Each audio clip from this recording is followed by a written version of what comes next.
Good morning po sa inyo lahat. Isa pang muli yugto na ating daily Bible blessings. Pamagat po na ating aralin ngayong umaga ay, wala na bang kagalakan? Wala na bang kagalakan? Ayon po sa Galatia 5:22 ay poroon, bahagi po ng bunga ng Espiritu sa ating mga Kristiyano ay ang kagalakan.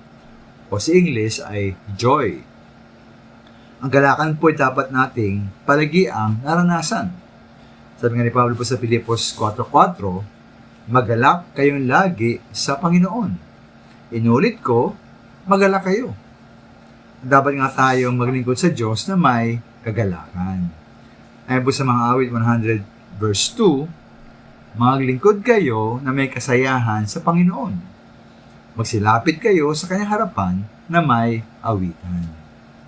Ngayon po, posibleng mangyari mga minamahal na kaya tayo po ay naglilingkod sa ating Panginoon, parang nawawala ng ating kagalakan.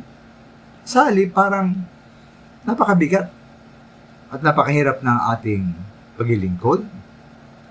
Ito na pangaral, pagtuturo, pagbabagi ng Ebanghelyo sa mga hindi ligtas, o sa pagtulong o pag-ibigay sa mga mahihirap at nangailangan.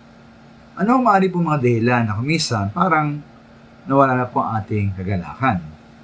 Para po sa akin, una, maaaring tayo masyado ng napapagod. Napagod po ang ating katawan, ating isip o damdamin.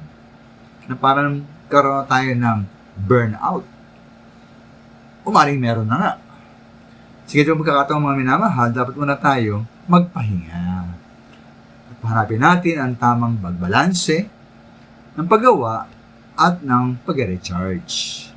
Karawa po, maaring tayo nababoring na. Tayo nayayamot na dahil sa tagal na ating paglilingkod, parang pareho at in pa rin ang ating ginagawa. Walang pagbabago.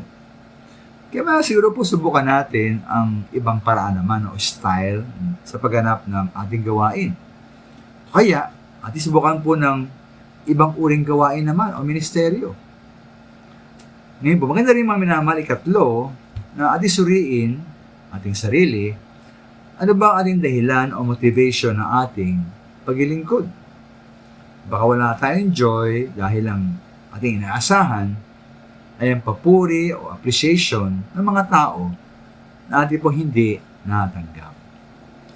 Kaya mananawa po tayo magsikap na tayo maglingkod sa Panginoon, lagi maglingkod tayo nawa na mayroong kagalakan. Salamat po.